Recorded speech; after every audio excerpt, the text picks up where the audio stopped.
Hey everybody, part 2 of our loop video is from the end of Hanson's Point Trail upon the return to Rough Trail.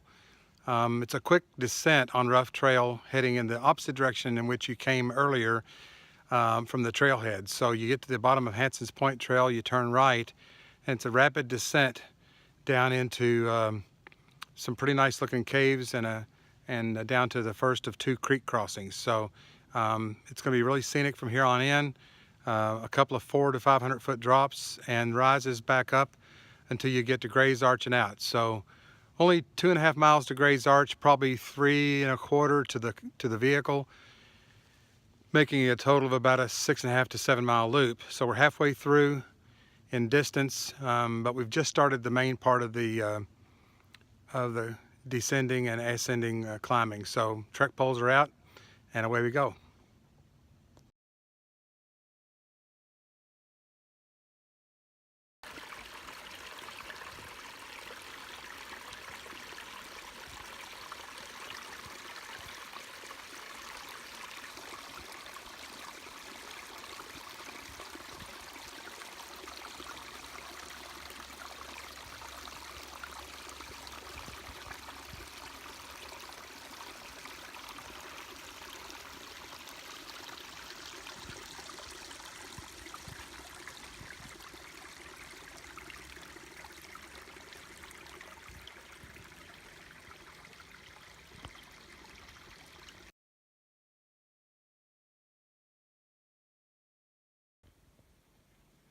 Very impressive cliff structures leading out from the very first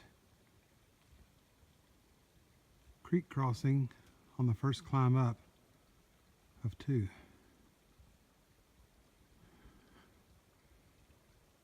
Pretty hard to see in the summertime because of the leaves, but in the winter it's pretty awesome.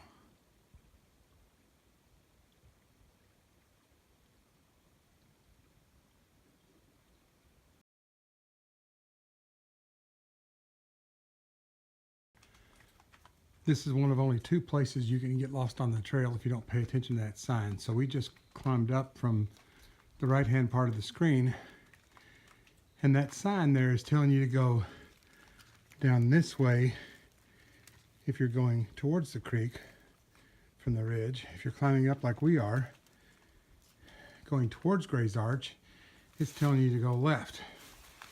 And you're going to go all the way around this massive structure, and you're going to work your way around this big rock, around to the opposite side of it, exactly 180 degrees across, and then there's going to be a place where you have to kind of climb up some tree roots to stay on the trail. Just watch for the diamond blazes.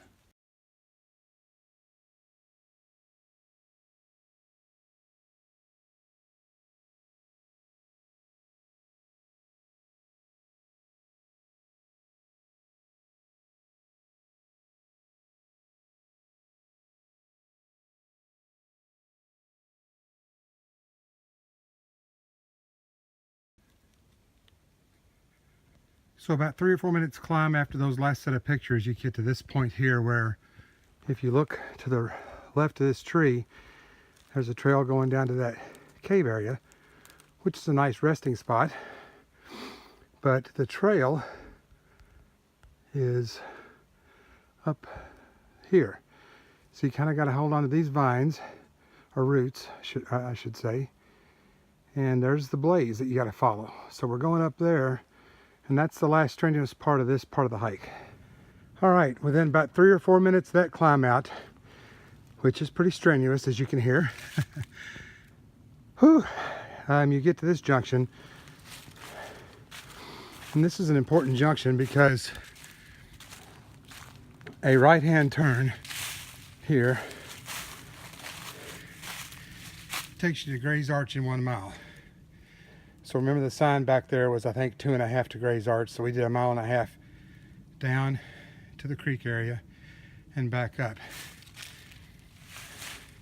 From Gray's Arch, you have about another 1/2 mile to the parking lot, or 3/4 of a mile. This is Rush Ridge, which we talked about at the beginning of the hike. And this takes you back to the parking lot and bypasses everything to do with Gray's Arch. I think it's only about 1.25 miles, mile and a half back. So this ridge parallels the Pincham Tight Ridge, which we were just on at the beginning of the hike. So you can call the hike short at 4.5. Continue on the other part of the loop to maximize seeing both heights and water and arches. You go this way, leads back to the same parking lot. It doesn't look like it directionally, but it's going to quickly turn left after the arch and head back to the parking lot. So this is the way to go if you want the full experience, 6.5 or 7 miles. And it's the way I'm going to go now.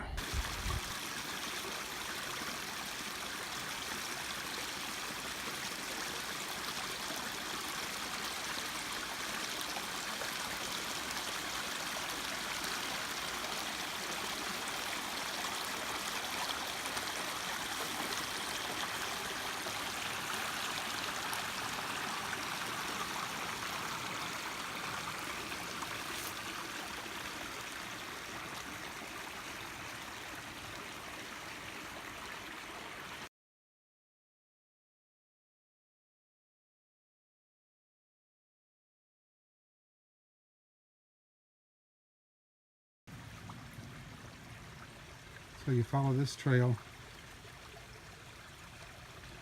right by this little stream for 100 yards, maybe probably a couple hundred yards until you start climbing back out towards Gray's Arch. So this is a nice little rest stop before the final climb out.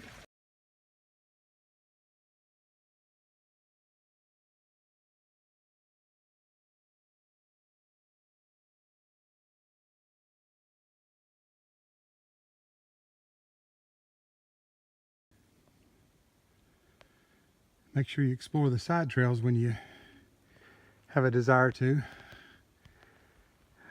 You look up here, and that's a nice little place about 30 feet off the trail if you wanted to kind of take a rest in that cave. I've been there before. It's pretty level, and it's a nice place to take a little snooze if you don't hear voices that wake you up. It's about 5 minutes before Gray's Arch going this direction.